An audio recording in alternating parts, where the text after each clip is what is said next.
इस पूरी दुनिया को दिखाएंगे हम। अगर सरकार डर गई है तो रोक ले हमें। दुनिया को दिखाएंगे कि कैसे हैक होती है, कैसे इसकी प्रोग्रामिंग होती है। जो इलेक्शन कमिश्नर फॉर्मर हैं वो सब आरएसएस के दबाव में है। अपनी जबान बंद रखे, झूठ बोलना बंद करें। आरएसएस आतंकवादी संगठन है और सबसे बड़ी राजनीति, सबसे ज्यादा राजनीति आरएसएस ही करता है।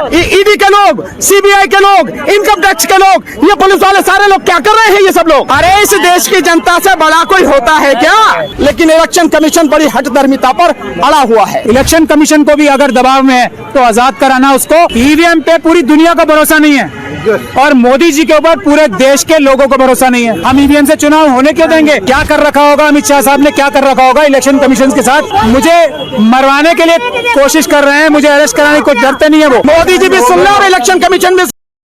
क्या भारतीय जनता पार्टी ईवीएम की वजह से चुनाव जीत रही है? क्योंकि लोगों ने आंदोलन करना शुरू कर दिया है, क्योंकि उन्होंने कहा है कि जो भारतीय जनता पार्टी है और मोदी की सरकार है वो ईवीएम की वजह से चुनाव जीतती है, ना कि अपने दम पर कोई चुनाव जीतती है। अब देखना यह होगा कि आदरणीय बहन कुमारी मायावती जी किस दल के साथ जाती हैं 2024 में। क्या आदरणीय बहन कुमारी मायावती जी इंडिया अलायंस के साथ जाती हैं और उसके साथ गठबंधन के साथ चुनाव लड़ती हैं? अगर आदरणीय बहन कुमारी मायावती जी इंडिया अलायंस के साथ चुनाव लड़ती हैं तो अखिलेश यादव जी ने कहा हम आदरणीय बहन कुमारी मायावती जी को प्रधानमंत्री का चेहरा बना देंगे।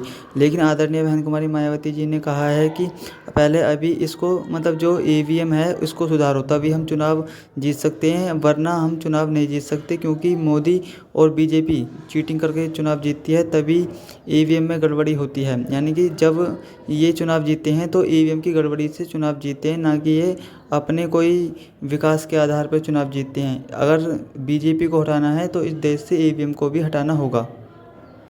आदरणीय बहन कुमारी मायावती जी ने कहा कि ये जो बीजेपी पार्टी है इसने ईवीएम यानी कि ईवीएम को गड़बड़ी करने का तरीका अपना रखा है और ये तभी चुनाव जीतती है। और इस भारतीय जनता पार्टी ने इलेक्शन कमीशन को भी खरीद लिया है, क्योंकि इलेक्शन कमीशन निष्पक्षता से चुनाव नहीं कराता है बल्कि ईवीएम से ही चुनाव करवाता है। अब लोगों में गुस्सा है कि हम आदरणीय बहन कुमारी मायावती जी के सम्मान में आंदोलन करेंगे और आदरणीय बहन कुमारी मायावती जी भी इस आंदोलन में बहुत जल्दी शामिल होने जा रही हैं। लोगों ने आंदोलन करना शुरू कर दिया है ईवीएम के खिलाफ कि इस देश से ईवीएम को बैन करा जाए, तभी हम चुनाव में वोट डालने जाएंगे, अन्यथा हम चुनाव में वोट डालने नहीं जाएंगे। और ये भारतीय जनता पार्टी इसी तरीके से चुनाव में गड़बड़ी करती रही तो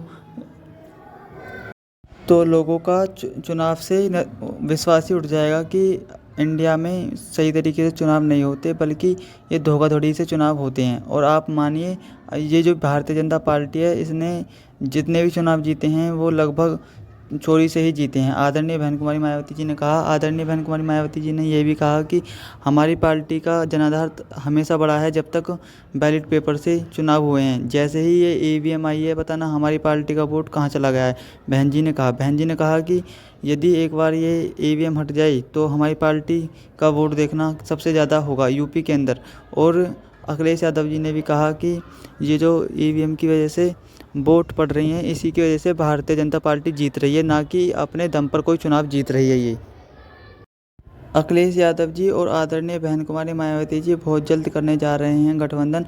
और आदरणीय बहन कुमारी मायावती जी ने कहा कि हमारी पार्टी बहुत जल्द आंदोलन करेगी इस ईवीएम के खिलाफ। और आप देख ही सकते हो कि बहुजन समाज पार्टी के जो कार्यकर्ता हैं वो बहुत ही बड़ी संख्या में ईवीएम के आंदोलन के लिए निकल चुके हैं और मतलब बहुत जल्द ये पूरे देश में आंदोलन चलेगा। बहन जी ने कहा कि हम तब तक शांत नहीं बैठेंगे जब तक इस ईवीएम को इस देश से बैन नहीं करा देती। बहन जी ने कहा अगर ये ईवीएम रहा तो बीजेपी को हराना मुश्किल ही नहीं नामुमकिन है, क्योंकि ये ईवीएम को हैक कर चुनाव जीतती है, ना कि अपने दम पर कोई चुनाव जीतती है। और बहन जी ने कहा कि अपने कार्यकर्ताओं से कि आप टेंशन बिल्कुल ना लें, क्योंकि हम तब तक शांत नहीं बैठेंगे जब तक इस देश से ईवीएम को निकाल कर नहीं फेंक देती। क्योंकि जब तक इस देश से ईवीएम को निकाल कर नहीं फेंका जा सकता तब तक इस देश में विकास नहीं होगा। क्योंकि विकास इसलिए नहीं होगा क्योंकि देश में भ्रष्टाचारियों की सरकार बैठी है। इस भ्रष्टाचारियों की सरकार को निकालने के लिए हमें ईवीएम को बैन कराना होगा और इस ईवीएम को बैन कराने के लिए हमें आंदोलन करना होगा और इस आंदोलन से बहुत जल्द लोग जुड़ते जा रहे हैं। बड़ी संख्या में देशों से मतलब देश के हर राज्य से लोग आ रहे हैं आंदोलन करने के लिए, ईवीएम को बैन करने के लिए। अब देखना यह होगा कि ये आंदोलन कब तक चलता है और इस आंदोलन का फ़र्क क्या पड़ता है। क्या आदरणीय बहन कुमारी मायावती जी इस आंदोलन के जरिए ईवीएम को बैन करा पाएंगी? आप कमेंट में ज़रूर बताएं, क्योंकि कमेंट के जरिए से ही हमको पता चलेगा कि आप क्या सोचते हैं ईवीएम के बारे में। और आदरणीय बहन कुमारी मायावती जी का साथ देने के लिए भीम आर्मी चीफ चंद्रशेखर आज़ाद भी बहुत जल्द होंगे इस आंदोलन में शामिल। और अखिलेश यादव जी ने भी कहा हम भी इस आंदोलन में शामिल होंगे और ईवीएम बैन करने के लिए एक साथ आंदोलन करेंगे। और बहुत जल्द ही राहुल गांधी जी भी शामिल होंगे इस आंदोलन में। यानी कि देश की हर पार्टी इस ईवीएम के खिलाफ खड़ी हो रही है और बीजेपी को बाहर निकालने के लिए खड़ी हो रही है, क्योंकि उन्हें पता है कि तब तक ईवीएम नहीं हटेगा बीजेपी को हराया नहीं जा सकता, क्योंकि बीजेपी ईवीएम की वजह से जीतती है, ना कि अपने दम पर कोई चुनाव जीतती है। अब देखना यह होगा ये आंदोलन कितना कारगर होता है। क्या ये आंदोलन ईवीएम को हटा पाता है? क्या ये आंदोलन बीजेपी को हटाने में कामयाब होता है? ये तो आप भविष्य में ही जान पाएंगे। लेकिन ये जो पार्टी हैं देश की, इन्होंने संघर्ष करना चालू कर दिया है। और सुनिए आप लोग क्या कह रहे हैं ईवीएम के बारे में। हमेशा की तरह जो कहा है वो करके दिखाएंगे।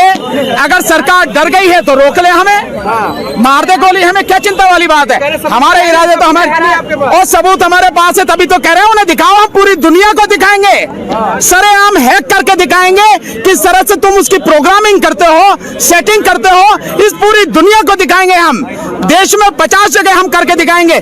दिक्कत क्या है, डर किस बात का? दोनों हमें जो 150 हम मांग रहे हैं ईवीएम वीवीपैट और जो आपकी जो कंट्रोलिंग मशीन है, दोनों हमें। सर इलेक्शन कमीशन कह रहा है, पहले भी लोगों को बुलाया गया था, पहले कह रहे थे भाई आपको छेड़ेंगे नहीं, हाथ नहीं लगाएंगे, पर हैक करके दिखाओ। तो क्या आपकी बार बिना उसी के लिए तो कह रहे हैं कि सील करके दे, देश के 50 जगह पर लाइव सबके सामने, मीडिया के सामने दुनिया को दिखाएंगे कि कैसे हैक होती है, कैसे इसकी प्रोग्रामिंग होती है और कैसे मोदी जी बार बार जीत जाते हैं।